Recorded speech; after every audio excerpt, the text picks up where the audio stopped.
मध्य प्रदेश के रीवा जिले में डीआईजी कार्यालय में पदस्थ एक आरक्षक की पत्नी द्वारा पति को बंधक बनाकर मारपीट करने का मामला अब नया मोड़ ले चुका है। बीते दिनों महिला ने एसपी कार्यालय पहुंचकर अपने ही पति पर गंभीर मारपीट के आरोप लगाए थे, जिसके बाद पूरा पुलिस विभाग सख्ते में आ गया था। लेकिन अब इस पूरे घटनाक्रम में नई कहानी सामने आई कि आज आरक्षक की मां ने आईजी कार्यालय पहुंचकर उस सच्चाई का खुलासा किया है जो अब तक दबा दी गई थी। मां का कहना है, मेरे पति का निधन कई साल पहले हो चुका है। मेरा एक ही बेटा है जो पुलिस विभाग में नौकरी करता है, लेकिन मेरी बहू आए दिन मुझसे झगड़ा करती है, मारपीट करती है। जब मेरा बेटा इसका विरोध करता है तो वह उस पर भी हाथ उठा देती है। आरक्षक की मां ने बताया कि ये विवाद पति पत्नी के बीच की निजी प्रताड़ना से जुड़ा नहीं, बल्कि बहू की स्वार्थपूर्ण और हिंसक प्रवृत्ति का परिणाम है। आरक्षक ने भी अपनी ओर से बताया कि उनकी पहले शादी हो चुकी थी, जिससे तलाक हो गया था। इसके बाद उन्होंने दूसरी शादी की, लेकिन अब इस रिश्ते में लगातार तनाव बढ़ता जा रहा है। सवाल ये है कि क्या ये मामला महिला सुरक्षा कानूनों का दुरुपयोग है? क्या कुछ महिलाएं महिला अपराध की आड़ लेकर प्रशासन को गुमराह करने का हथकंडा अपनाने लगी हैं? ये मामला अब सिर्फ पति पत्नी के विवाद का नहीं, बल्कि समाज और कानून के संतुलन से जुड़ा विषय बन गया है। एक तरफ मां न्याय के लिए गुहार लगा रही है, तो दूसरी तरफ पत्नी खुद को पीड़ित बताकर तंत्र को भटका रही है। अब देखना ये होगा कि प्रशासन की विवेचना किस दिशा में जाती है। क्या एक बेटा अपनी मां को न्याय दिला पाएगा, या पत्नी के झूठे आरोपों के बीच मां को भी अनाथ आश्रम का रास्ता देखना पड़ेगा? संपादकीय दृष्टिकोण। महिला अपराध से जुड़े कानून समाज में महिलाओं को सुरक्षा देने के लिए बनाए गए हैं, लेकिन यदि उन्हें झूठ और प्रतिशोध का हथियार बनाया गया तो इससे न केवल पुरुषों का जीवन बर्बाद होगा, बल्कि सच्ची पीड़ित महिलाओं की आवाज भी कमजोर पड़ेगी। आप देख रहे हैं सौगंधरा की न्यूज। मैं यज्ञ प्रताप सिंह इस खबर के साथ। खबर मध्य प्रदेश के रीवा जिले के, जहां कल अचानक एक अफरा तफरी मच गई रीवा एसपी कार्यालय में, जब ये आरोप लगा कि एक आरक्षक की पत्नी को बंधक बनाकर मारा गया था। मामला संगीन था।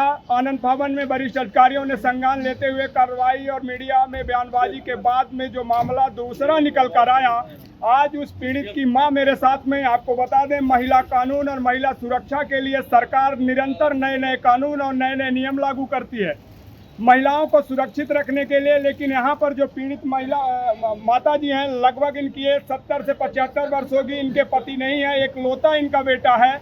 इनके पति का देहांत हो गया। एक लौता बेटा और एक लौते बेटी की बहू को अगर उस घर में प्रॉब्लम हो रही है तो कहीं ना कहीं वो बहू भी का जो छवि है वो खराब है। अगर एक अकेली बहू एक घर में सब नहीं कर पा रही है तो कहीं ना कहीं बहू के ऊपर भी सवाल उठते हैं।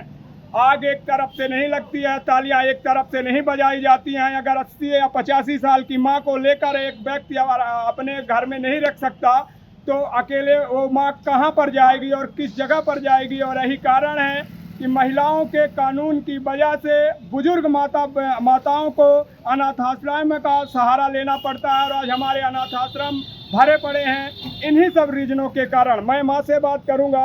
हालांकि प्रशासन, पुलिस प्रशासन इस पर निगरानी बनाए हुए है और वरिष्ठ अधिकारी भी इस पर त्वरित जाँच कर रहे हैं और निष्कर्ष तक ये पहुँचेगा। लेकिन जिस तरह से ये घटना हुई है, बहुत ज़रूरी है कि इसमें जांच होनी चाहिए, क्योंकि 80 वर्ष की बुजुर्ग मां को अगर वो अनाथ आश्रम में छोड़ता है तो एक बेटे को अपनी मां का बेटा कहलाने का हक नहीं है। या तो बीवी के साथ रहे या अपनी मां के साथ। निर्णय करना बड़ा मुश्किल है। बताइए माता जी, क्या समस्या हो गई? बताइए। आपका एक बेटा है और बहू अकेली है। सब कुछ संपन्न है, इसके बाद भी बहू इस तरह से तांडव करती है। क्या चाहती हैं आप? हम मुझे चाहिए थे कि हमको न्याय मिले हमको। हम कहाँ जाएंगी? अब तो काम नहीं कर सकती। बहू ने आरोप लगाया कि मुझे मारा है। बेटा हम समझा के गए हैं कि बेटा तुम लड़ो मारो, हम चले जा रहे हैं। और कभी हम हमारी सुनाए एक से साड़ी और झोला बाहरे धाजी। पहले आपको मारी है? हमको मारी है। यहाँ पे रोकना चाहूँगा, कोई भी ऐसा व्यक्ति होगा जो अपनी माँ को अपनी आंखों के सामने पिटता देखकर अपने आप को बर्दाश्त कर पाएगा। कानून महिलाओं के लिए है, सदुपयोग करिए, दुरुपयोग मत करिए। उसका दुरुपयोग करेंगे तो जो महिलाएं पीड़ित हैं उनको सही न्याय नहीं मिल पाएगा। और शायद ये जो मामला है ये दर्शाता है कि महिला कानून का दुरुपयोग भरपूर मात्रा में किया जा रहा है। अब एक आरक्षक अगर गुहार लगाए तो लगाए किससे? जो पुलिस बल में खुद सुरक्षा के लिए तैनात है, लेकिन वो खुद असुरक्षित है, उसकी मां असुरक्षित है। महिला बोल रही है कि मुझे मारा गया है। मारा किसी कारण से गया होगा, और क्या कारण रहा होगा? अगर एक घर में अकेली बहू, या उसके जेठ है, न जेठानी, न भाई है, न माँ है, सास है, बाप नहीं है, और अकेले घर में अगर नहीं रह पा रही है, तो कहीं ना कहीं बहुत बड़ी समस्या उस बहू में हो सकती है, और ये जांच का विषय है। आप बताइए, मारने के बाद क्या हुआ? हम भैया चले गए, हम कहें तुम लोग लड़ो, हम जा रहे हैं सतना।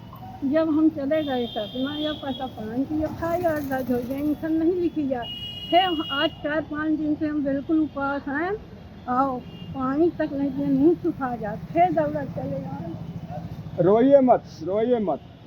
ये 80 वर्ष की बुजुर्ग माँ की जो आंसू हैं, रुदन है, वो बताती हैं कि वो अपने बहू से उतना ही प्रेम करती है जितने अपने बेटे से प्रेम करती है। 90 या 80 वर्ष की उम्र में कोई माँ अपने बेटे के घर को तोड़ने का प्रयास नहीं करेगी, क्योंकि इस पड़ाव में आदमी अपना घर, अपना परिवार एकजुट करना चाहता है, अपने नाती पोतों के साथ में खेलना चाहता है। लेकिन जो ये असमंजस यहाँ पे खड़ा हुआ है, बहुत बड़ा असमंजस है। इस असमंजस को कैसे निराकरण तक पहुँचेगा, इसकी जांच और जांच करने वाले जो बीट प्रभारी हैं, वही इसका निराकरण कर पाएंगे। हमारे साथ में वो आरक्षक हैं जिनकी वो पत्नी है, और जिनके साथ वारदात हुई है, जिनके ऊपर पत्नी ने गंभीर आरोप लगाए हैं कि मारपीट की है। हालांकि उनका हाथ भी फ्रैक्चर है। कैसे है, क्या है, सारी जानकारी बताइए। क्या घटना हुई थी, क्या प्रॉब्लम आ रही है, बताइए।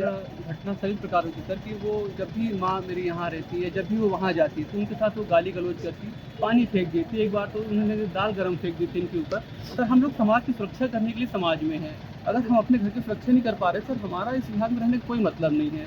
उस दिन घटना सर ये हुई थी कि जब ये सुबह मुझे माता जी को छोड़ने सतना जाना था, क्योंकि इन्होंने बोला था प्रॉपर कि घर पे नहीं रहेगी, इसको आप निकाल दो।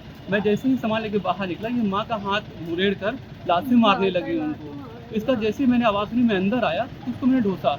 इसका तो वो अंदर गई और मुगरी लेके आई, और उसने मतलब लगातार 7-8 मुगरी मारना शुरू की, जिससे मेरे हाथ पे, सर पे, कंधों पे चोट आई। इसके बाद विवाद बढ़ गया, तो मैंने कहा माँ आप जाओ, आप इसमें विवाद पाएंगे तो आपको भी चोट लग सकती है। इस तक माँ हमारे रोते हुए चली गई, और हम उसके द्वारा लगातार की जाए हमले से अपना बचाव करता गया। इसी बीच में दोनों के बीच लड़ाई हुई और ये घटना हुई। उनका आरोप है कि आप पूर्व से शादीशुदा थे, क्या है? जी हाँ, बिल्कुल मैं पूर्व से शादीशुदा हूँ। 2011 में हमारी शादी हुई थी जून में, और हमारा डाइवोर्स हो गया था 2013 में। तलाक के बाद दूसरी शादी आपने की? जी हाँ, तलाक के 3 साल बाद मेरी शादी हुई थी। अभी क्या चाहते हैं? आपके हाथ फ्रैक्चर हुए, उन्हीं के चुप मारने से? बिल्कुल बिल्कुल, उनके मारने से, मुगली मारने से मेरा हाथ फ्रैक्चर और सर में चोट आई। मैं सिर्फ ये निवेदन करना चाहता हूँ अपने बड़े अधिकारियों से कि हम अगर दोनों के बीच में लड़ाई हुई तो दोनों की जांच की जाए। केवल एक पक्ष का नहीं कि सिर्फ महिला है हमें उसकी जांच करनी है, मीडिया ट्रायल हो गया हमें उसकी जांच करनी है। मैं चाहता हूँ कि मेरे आवेदन पर भी कार्रवाई की जाए और न्याय संगत कार्रवाई की जाए। मैं अपना फेवर विभाग से नहीं चाहता हूँ, पर मैं इतना चाहता हूँ कि मेरी भी जाँच की जाए और मेरी तरफ से भी कायमी की जाए। चलिए, यहाँ पर साफ देखा जा सकता है कि आरक्षक के हाथ फ्रैक्चर हैं। डॉक्टर ने इसमें प्लास्टर चढ़ाया और एंटी हुई है, और सारा रिपोर्ट इनके पास में चोट दोनों तरफ आई है। इनका हाथ फ्रैक्चर हुआ है, और जाहिर है कि विवाद में जब आदमी को गुस्सा आता है तो घर के पारिवारिक विवाद में हाथापाई होती है। उनके भी चोट लगी है, थप्पड़ और लगे हुए हैं, जिससे उनके चेहरे पर स्किन में कुछ दाग हैं। मामला संगीन है, जांच का विषय है, जांच होना चाहिए। महिला कानून का दुरुपयोग नहीं होना चाहिए, ताकि आने वाले कल में जो व्यक्ति एक्चुअल में पीड़ित हैं उनको न्याय मिल सके। आरक्षक अपनी मां को छोड़े या अपनी पत्नी के साथ रहे। अगर मां को छोड़ता है तो 90 या 80 वर्ष की ये बुजुर्ग महिला किस जगह पर जाएगी और कहां जाएगी, किस समाज से ये अपना जीवन यापन कर पाएगी? न ये भीख मांगने की कगार पे हैं और न कोई काम कर सकती हैं। देखना यह है कि प्रशासनिक अधिकारियों का निर्णय क्या होता है। जांच के बाद में इसका ये खबर किस मोड़ पे आती है, ये तो जांच का विषय है, और वरिष्ठ अधिकारियों के जांच पर क्या कार्रवाई होती है। मैं यज्ञ प्रताप सिंह, ग्राउंड रिपोर्ट 0 रीवा। जय हिंद, जय भारत।